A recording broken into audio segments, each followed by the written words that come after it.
Cancer అంటే ఏమిటి అంటే మన శరీరంలో మనకు తెలియకుండానే కణాల యొక్క విభజన జరుగుతూ ఉంటుంది.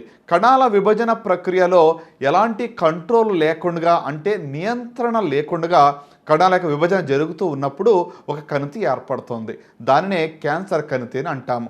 సో కాబట్టి ఈ యొక్క క్యాన్సర్ కణితి ఎక్కడ ఉంటుంది, ఏ భాగంలో వస్తుందని మీరు చూసినట్లయితే శరీరంలో ఏ భాగంలో అయినా కూడా ఈ యొక్క క్యాన్సర్ పుండు రావచ్చును.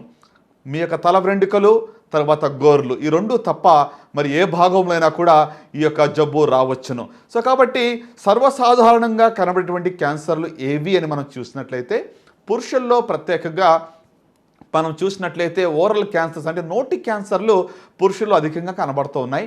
అలాగనే రెండోదిగా చూసినట్లయితే ఊపిరితిత్తుల క్యాన్సర్లు, తర్వాత మరి పేగు క్యాన్సర్లు కనబడుతున్నాయి పురుషులలో.